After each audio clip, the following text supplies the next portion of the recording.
It has haunted these waters for 100 years. Titanic.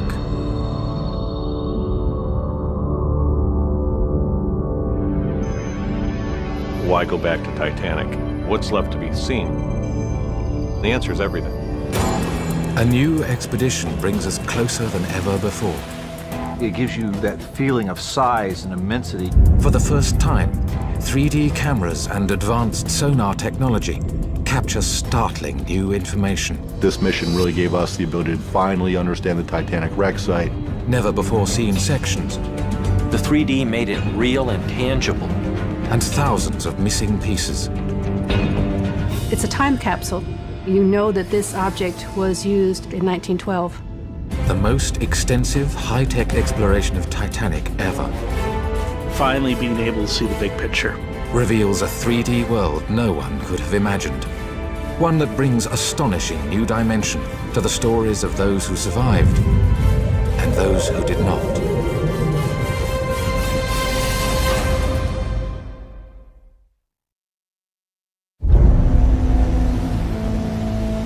Out in the middle of the Atlantic Ocean, some 2.5 miles down, lies a patch of muddy ocean bottom, a place where few fish even venture. Yet it is the most studied and photographed piece of real estate in the deep ocean.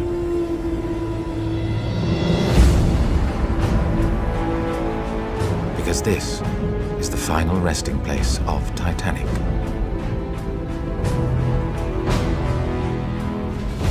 In 1912, it was the greatest ship ever built. At almost 900 feet, the largest moving man-made object on the planet. The builders and survivors of Titanic remember the legendary ship in their letters, journals, and testimony.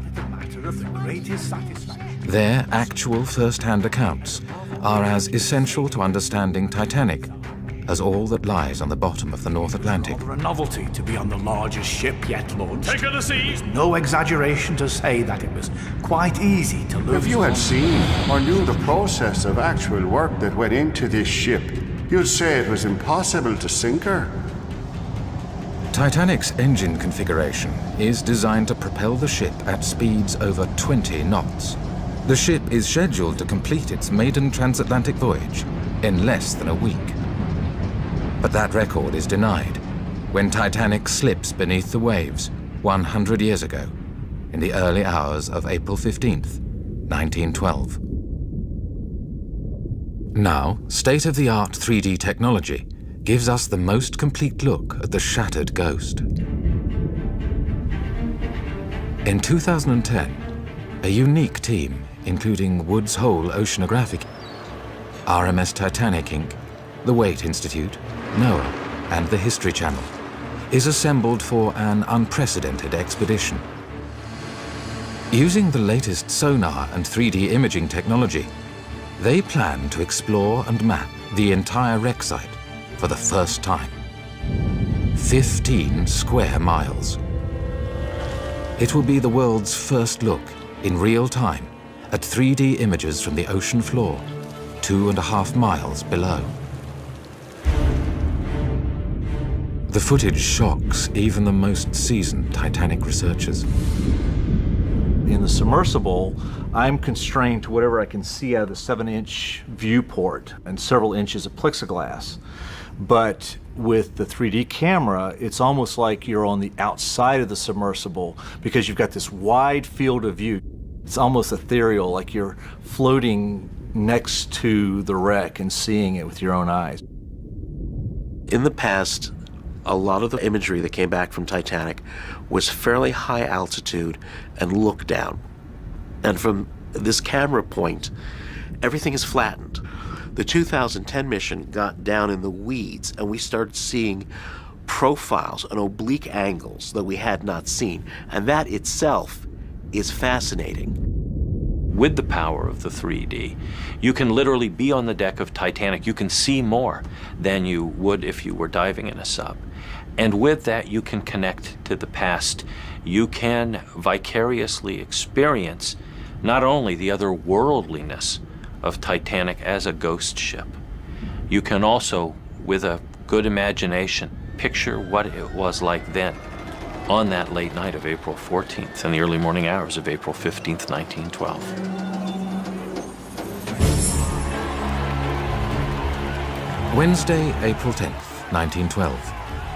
Titanic departs from Southampton, England, the second of 3 giant ocean liners built for the White Star Line. After brief stops in France and Ireland, Titanic set sail at 1:30 p.m. the following day for New York. The world had waited expectantly for its launching. When our boat left the dock, there were thousands of people at the pier, all of them waving goodbye and wishing the Titanic Godspeed on its first voyage. The majority of Titanic's passengers are traveling in third class, emigrants on their way to a new life in America. All third-class It was a passengers due here beautiful for health ship, inspection. exactly like a city. It was so good, We it were was shown to our impossible to berths make it better. and taken to see the dining room. A little later, we will shown where to get life belts and some other of the life-saving gear. None of us ever thought we would be needing it. Welcome aboard. Titanic's master is Edward Smith. At 62, he's one of the White Star Line's most experienced captains. He plans to retire at the end of this voyage. How I can best describe my experience in nearly 40 years at sea, I merely say uneventful. I've never been in any predicament that threatened to end in disaster of any sort. Would you care for a drink, sir? Yes, I'll take a mint julep. Disaster is unimaginable for Titanic's first-class passengers, surrounded as they are by every luxury and convenience. The ship was like a palace. My cabin was ripping. Hot and cold water, very comfy-looking bed. Fancy strawberries in April and in mid-ocean. Why, you'd think you were at the Ritz. There was nothing to indicate or suggest that we were on the stormy Atlantic Ocean. Titanic's second officer, 38-year-old Charles Lightoller, is also thankful for the fine weather. From the moment we left Belfast, we had marvellous weather. It was as smooth as the proverbial mill pond.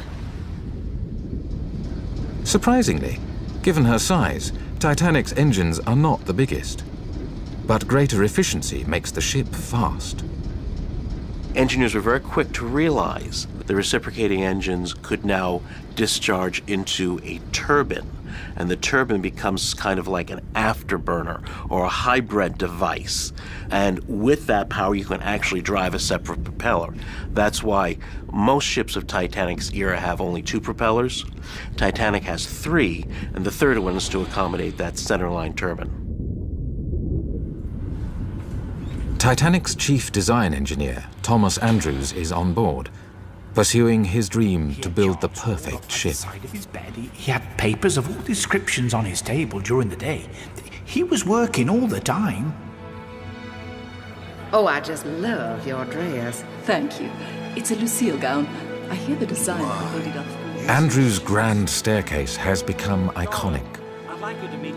On the night of April 13th, 1912, first-class passengers gather here to socialize and enjoy the grandeur of the space. Up to that point, most naval architects, most interior decorators for ships had what's called a closed floor plan. In the case of Titanic, the staircases open up into these huge foyers. And at the base of the staircases, they open onto reception rooms. So it's an open floor plan. This was the first time on a British ship that ladies were able to make a grand entrance, a society entrance. Jag är jättehungrig. Mig också. Below deck, things are less formal. Pass the tarties, would you? All right, doll, here you go. White Star had a good reputation among immigrants. It was known for how well they treated their third class. To some, Titanic was the most luxury they'd ever seen in their lives. April 14th, Titanic's 4th day at sea.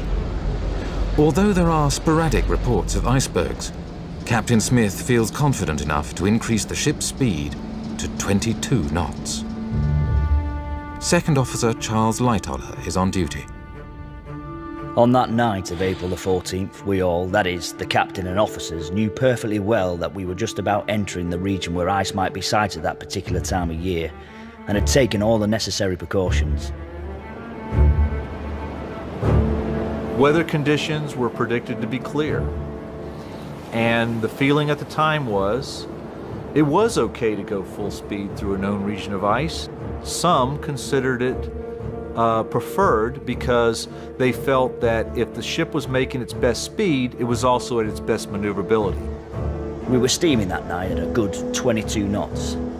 At 10 o'clock, I was relieved as officer of the watch by Murdoch, W.M. Murdoch.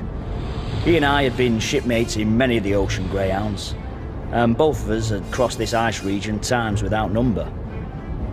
After the usual formalities, I handed over, wished him joy of a few perishing cold hours, and went below. I expect his watch went on as mine had done. Nothing to see and nothing to hear except the distant roar of the water at her bows. That and the half-hourly bells with the lookout men's cry of "All's well." Of course, he knew nothing of the death trap laying ahead of us, any more than I did. 100 years after Titanic's maiden voyage, 3D cameras are casting new light on the events of April 14th and 15th, 1912. There were 3 sharp clangs on the crow's nest bell, followed by a cry from the lookout cage. "Ice right ahead, sir!" The call comes from 24-year-old Frederick Fleet, one of the men on duty in the crow's nest. The masts are made out of steel and they're hollow. There's actually a ladder inside. And when you get to the crow's nest level, there's an oval aperture in the steel and you simply climb out. On either side, you can still see the grab rails. 90 feet above the ocean, Frederick Fleet rings this bell, recovered from the wreck site. He rang a bell 3 times, which is an audio signal to everybody on board that there is a collision hazard exactly on course with the ship.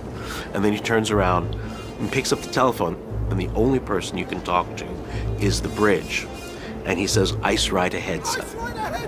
39-year-old William Murdoch is first officer and in command on the bridge. Murdoch evidently saw the mass of ice practically at the same time as the lookout men did and shouted, "Hard a starboard!"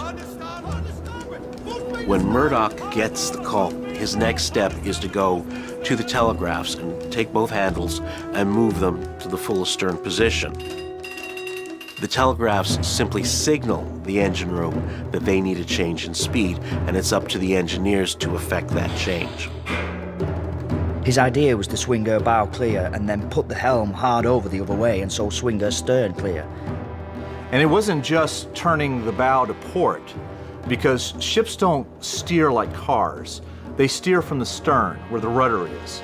So you turn the stern and the bow follows. So as soon as you got the bow moving, Murdoch had to reverse the helm and kick the stern away.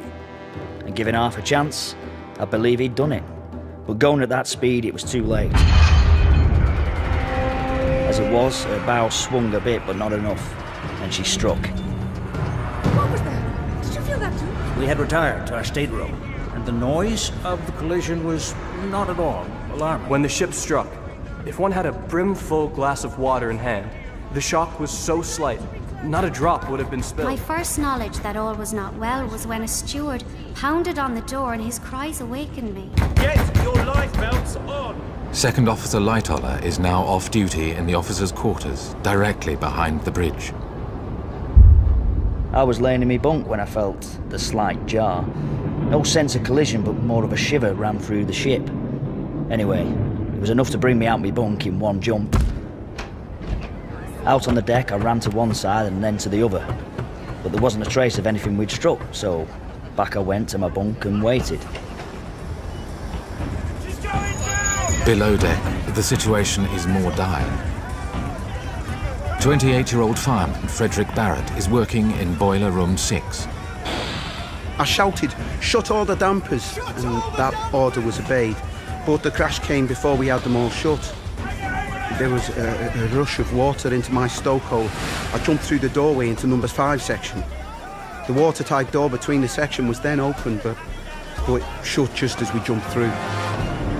Now, the ship has just 2 hours and 40 minutes to live. She took the blow along her starboard side, masses of ice actually falling on the foredeck. But what was worse, she was pierced below the waterline in no less than 6 compartments. And from that moment, nothing could have saved her. Most passengers and crew still don't know that Titanic has suffered a mortal blow. It wasn't long before Boxall, the 4th officer, poked his head round my door and said, "You know we've struck an iceberg." "I know you've struck something," I told him, not thinking that it was anything serious and feeling none too pleased. Then he said, "The water's up to F-deck in the mailroom." There was no need for him to say anything more. I was into a pair of pants, sweater and breech coat and out on the deck almost as soon as he was. What's going on? What's this absurd noise? Now, we'd been running under a big head of steam, and the sudden stopping of the engines lifted every safety valve, and as a result, the steam roared off at all exhausts. The row was absolutely deafening. Shout as loud as you like. No one could hear a word. It's obvious the ship isn't going to go anywhere. So what they do is they open relief valves, and huge cascades of steam shoot out of the tops of the funnels. Design engineer Thomas Andrews races through the ship to inspect the damage. 25 minutes later, he reports to the bridge and informs the captain of his terrible calculation. In an hour, 2 at most, the ship will go down. I happened to meet the captain, and I asked him by cupping my hands over his ear and yelling at the top of my voice, "Shall I get the women and children away, sir?" He just nodded, so I started to fill the first boat. Just about now, thank goodness, the roar of escaping steam stopped, and the passengers, now they could hear themselves think, started asking me, "Why are you getting the boats out? And why are you putting women and children in them?"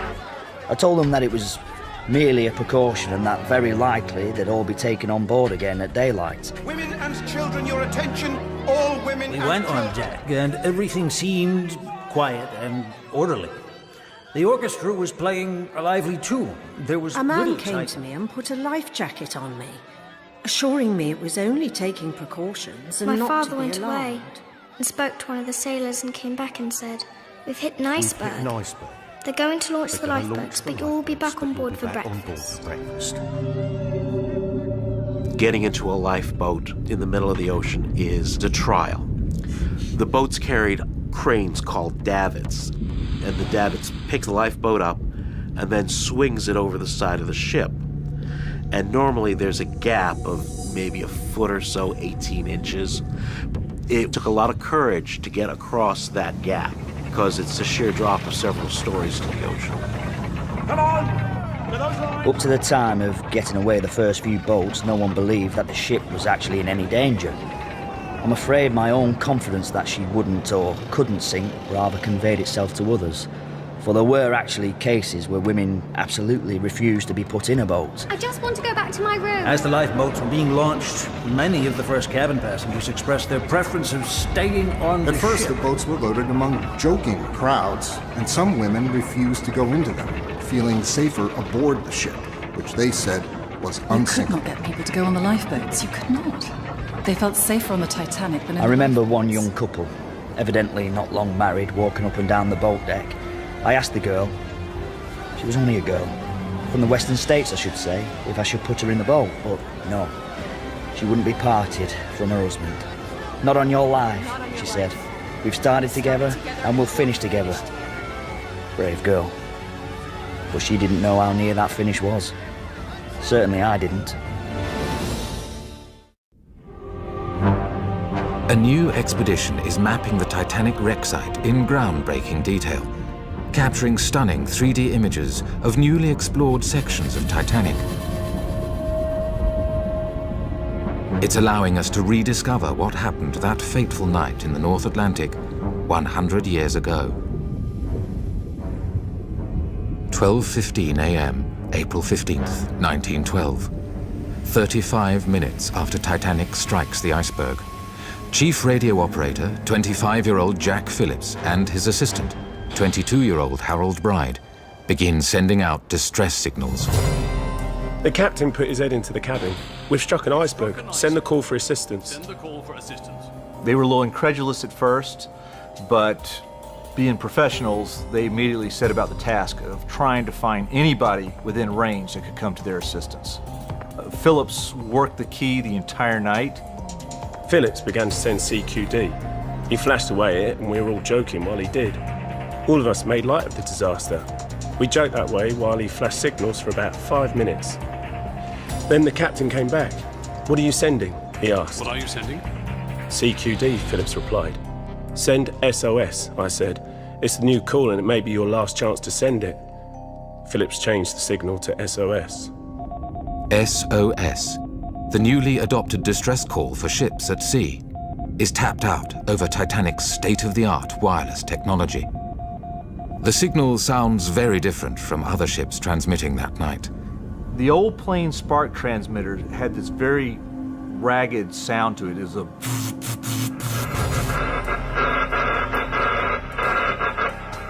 Titanic's was more like what you think of today. Dee, dee, dee, dee, dee, dee. So, out of all of these spark sets out there transmitting back and forth, high above it is this dee, dee, dee, dee, and it's the death call of Titanic above all these others. And it's got to have been very eerie to have heard that, this very unmistakable voice above all the others saying, "We're dying, come help us." On the boat deck, Lightoller and the officers begin forcibly placing women and children into the lifeboats. Just when I first realised how desperately serious things were, I don't know. But I do know that before many boats were away, I got to piling more and more people into them. Partly because I knew she was going, and partly because the boats weren't remaining by the ship to be filled to their capacity. Bring the boats alongside. Bring the boats alongside. Titanic carried 2 megaphones. They're made out of sheet aluminum. Normally they're used when the ship comes into port, but that night, during the commotion on the boat deck, Captain Smith is reputed to have picked up the megaphone and shouted orders. I heard the commander 2 or 3 times hail through the megaphone to bring the boats alongside, and I presumed he was alluding to the gangway doors, giving orders to the boats to go to the gangway doors. As the situation grows more desperate, the crew begins setting off distress rockets. These are the actual rocket engines that were used to shoot up the stress signals. There's been discussion about the color of Titanic's rockets. They've always been depicted as being all white. But this is evidence that they did have colored rockets. If Titanic fired up different colored rockets, somebody seeing it might think that there was some kind of company signal instead of a consistent distress signal. Titanic's distress rockets go unanswered. Her passengers and crew remain alone in the cold North Atlantic, fighting for their lives. It was plain to me that if we were going to avoid the unutterable disgrace of going down with boats still hanging at their davits, we've got not only to take chances, we've got to work like blazes. The lifeboats were nests of 4 on the deck, and after the lifeboats were launched, the ropes, the falls that used to connect to the lifeboats are just hanging there. When the Titanic sank, those ropes got tangled together around those davits. Titanic carries more lifeboats than regulations require, but still not enough for everyone on board. Some 2,200 people. You've got to remember, there weren't enough boats to take half the people, and the chances of the other half in that icy cold water were absolutely nil. Those who survive in Titanic's lifeboats remember their final goodbyes with startling clarity. Women and children first. Someone was shouting these last few words over and over again. They meant my own safety, but they also meant the greatest loss I've ever suffered. They started to load The life of my husband. My father put Mother and I in without any trouble at all. My father never said I never anything. saw him again. He was smoking a cigar. He put my mother and me into a lifeboat. As I was put into the boat, and he walked away. cried and said to me, "It's all right, little girl. It's all right, little You girl. go. I will You go. stay." I will stay. As our boat shoved off, he threw me a kiss. And that was the last I saw of him.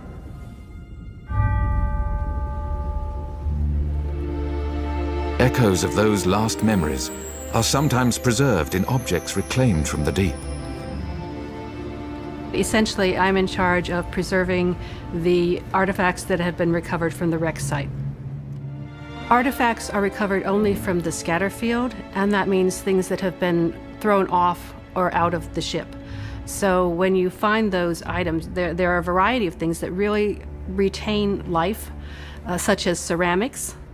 China remains in relatively good condition. It might be chipped, it might be broken, but it survives well in a marine environment. Metals, on the other hand, generally do not. Iron is particularly susceptible to corrosion, whereas copper alloys such as bronze, which are used very often on ships for bells and similar items, survives very well. It's important to remember that Titanic was the largest moving object made by man in 1912, and that means it's really big. While many objects are extremely large, personal items are smaller and more fragile. We are very fortunate to have recovered paper and textile artifacts from the wreck site. The reason we have them is because they were contained within leather suitcases or bags. The protection of the leather from microorganisms allowed them to be preserved. You begin to build a picture of the person who owned those things. And that's really an exciting moment because you can bring that person back to life. Adolf Saalfeld was a chemist and perfume salesman from Manchester, England. He had a portfolio with him that had 62 vials of new perfume scents that he had developed. He survived, but his perfume container did not, and so we were able to recover that and bring his scents, his fragrances, back to life again. Once valued possessions are left behind as Titanic sinks lower and lower into the Atlantic. For almost 2.5 hours, Titanic has slowly foundered. In the final moments, things begin to happen much faster. Now, between lowering one boat and another, I frequently took a run forward and a quick look down the long stairway that led from the boat deck, 3 or 4 decks down. Frankly, I'm never going to forget the sight of that cold, greenish water creeping step by step up that stairway. Some of the lights were shining down on the water, and the others already submerged were giving it a sort of ghastly transparency. I could tell by that staircase measurement exactly what was happening, how far down she'd gone, and how quickly she was going.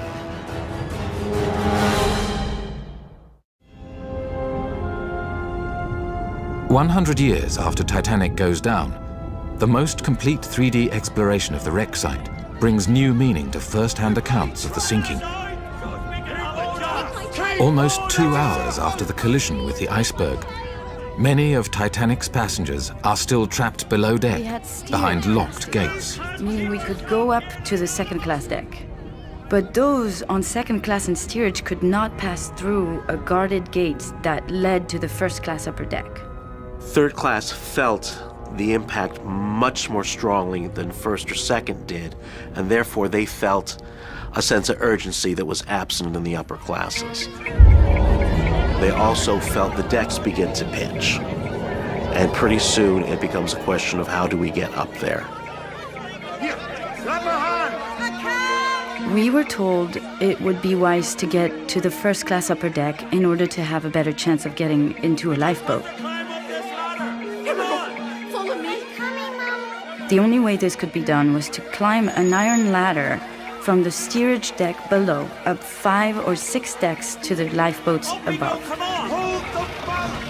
By the time many in third class reach the boat deck, it's too late. Just women and children! Men, get back out of the... By 2 a.m., there's only one official lifeboat left to be launched. Get out of the boat! Any of the boats! Hurry up! To prevent the crowd from rushing it, crewmen link arms.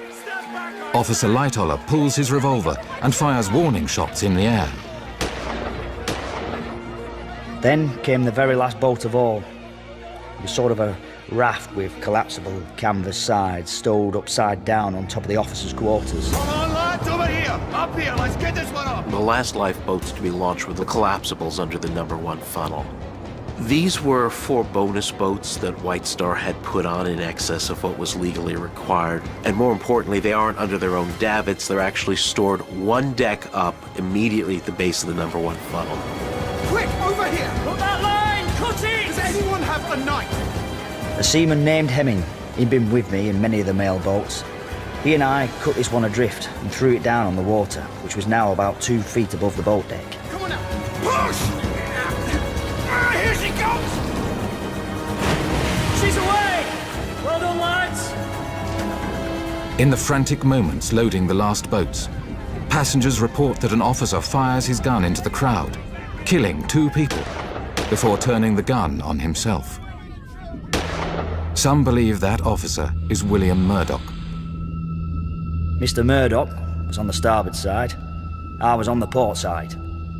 Murdoch was the deck officer aboard Titanic. He was the one in command of the ship at the time of the accident. Murdoch is known as a steady and dependable seaman, but his final actions are unclear. Most witnesses agree that shots were fired into the crowd, and an officer took his life. But the identity of that officer has remained a mystery. Did Murdoch die in the line of duty, or was he the one who shot 2 passengers and then turned the gun on himself? One researcher believes the 3D footage holds new clues. When we look at the wreck, we see the 2 forwardmost davits survive on the ship, the port and the starboard one. Port one was run by Lightoller, Second Officer Lightoller, and it is left in the cranked out position. So what that means is it had essentially launched his last lifeboat and was left in that outboard position. But the one on the starboard side, the one that was supervised by Murdoch, is cranked inboard. And that means it's being ready to accept another boat to be launched. Second Officer Lightoller had said that he had seen Murdoch right at the end working at the falls trying to launch the last collapsible lifeboat when the water overtook him. I was practically the last man and certainly the last officer to see Mr. Murdoch. He was then endeavouring to launch the starboard forward collapsible boat. He was working hard, personally assisting overhauling the forward boat's fall. Other reports as to the ending are absolutely false. Mr. Murdoch died like a man, doing his duty. This leather satchel, with the initials WM, is found in the debris field.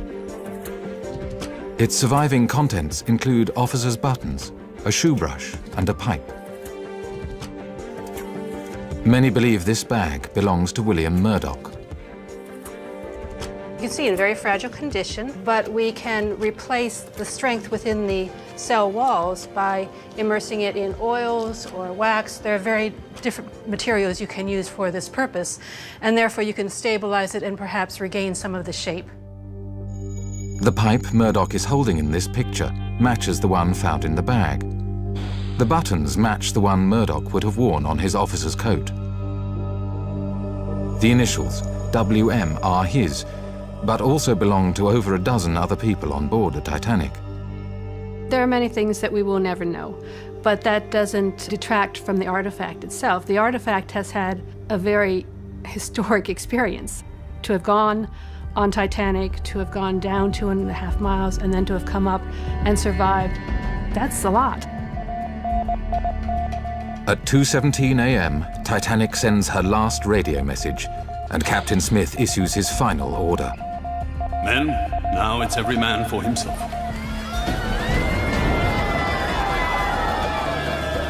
Titanic's stern becomes the stage for the ship's last desperate human drama. During the first couple of hours of the disaster, there was steady progressive flooding in the bow, and little by little, the bow lost its buoyancy. You had a situation where the bow was losing almost all of its buoyancy, and the stern, thanks to the famous watertight subdivision that Titanic was known for, remained entirely buoyant. There were still hundreds of people round. I looked down from the top of the officers' quarters where we were standing, and the ship took a sudden dip, and the the sea came rolling up, carrying everyone with it. Many were drowned there and then. Everyone that could just instinctively started to scramble up towards the after end of the ship. But that was only putting it off, and no one's chances were going to be improved by getting mixed up in a struggling mass.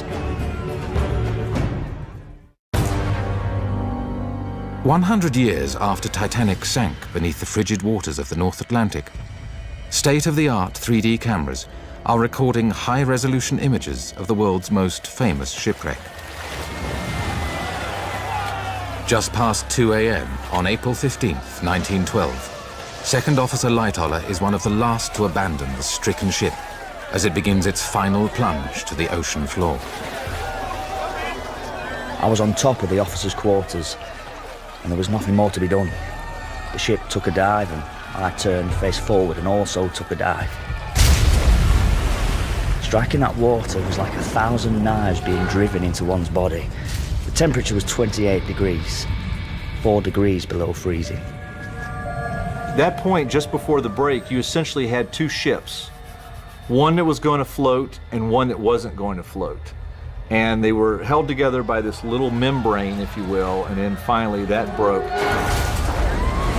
The bow just plunged into the ocean floor, burying the stem so high up that the anchors, which used to be very high off the surface, are now very close to the bottom.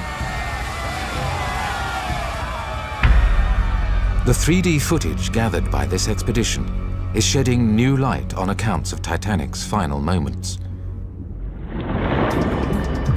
I was sucked down, was driven back against a grating, what we call the fiddly, which leads down to the stokehole, and it was against this grating that I was sucked by the water and held there. Then this explosion, or whatever it was, took place. Certainly, I think it was the boilers exploded. There was a terrific blast of air and water, and I was blown out clear. Lightoller was sucked against a fiddly grate, and then he was blown clear by warm air coming up from inside the vessel. And some people question that. When I saw the 3D, one thing immediately popped out on me, and that is the grating bars that make up that grate are bowed outward, as though something from inside the ship had pushed it up. So seeing that kind of dimensional aspect to it helped corroborate Lightoller's story. In fact, I got right near the edge of things before I finally came up alongside that collapsible we'd hove into the water from the top of the officers' quarters. And there, I hung on. He doesn't realize it yet, but that number one funnel is going to topple in a few moments. If he did not get on that lifeboat and get away from the scene, he would have been another victim of the number one funnel, which collapsed during the sinking and crushed a number of people to death. The funnel, weighing perhaps 50 or 60 tons, fell down with a crash on the water. It missed the raft and some of us hanging onto it by inches. There were a good many it didn't miss. Next thing I remember, I was still hanging on to a bit of rope attached to the raft, but some 30 or 40 yards from the ship. The wash of the falling funnel had evidently picked us up, raft and all, and flung us clear of the ship altogether. Several of us scrambled up on the slippery bottom of the raft, and it was from there I saw the Titanic sink.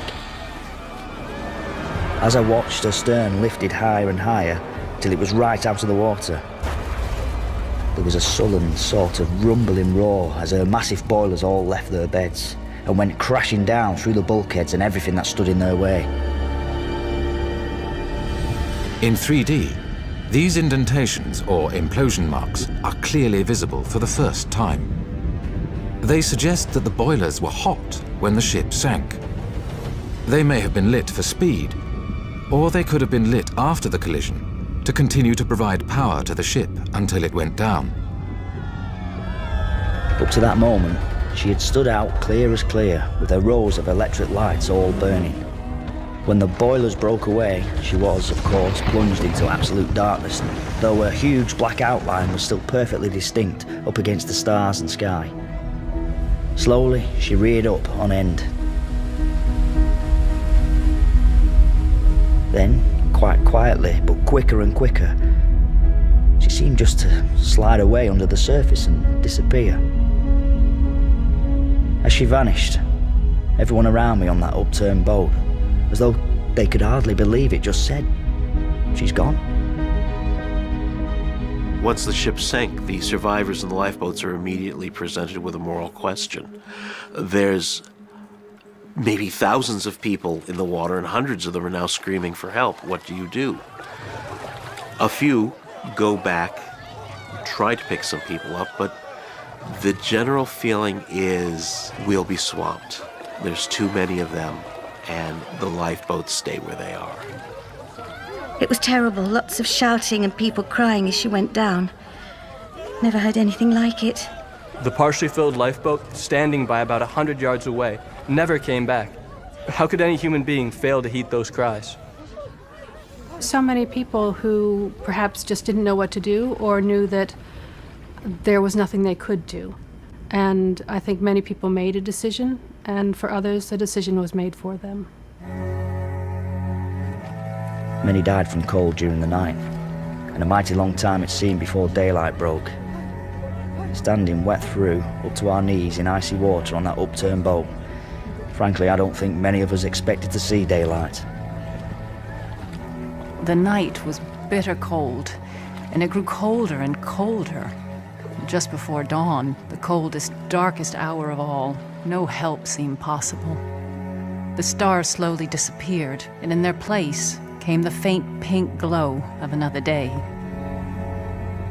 1,496 of Titanic's passengers do not live to see that sunrise.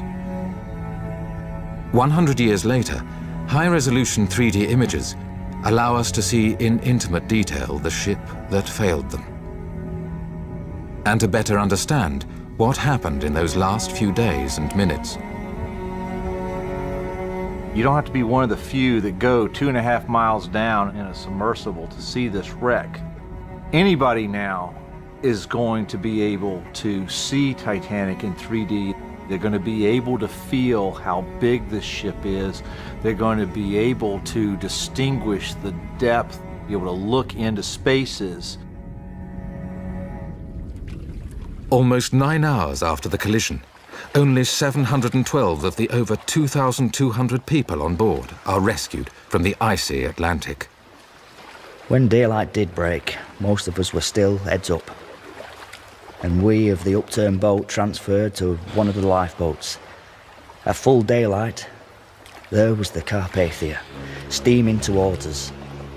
I needn't say just what sort of a welcome sight it was either. Cruising slowly round, she collected boats one by one.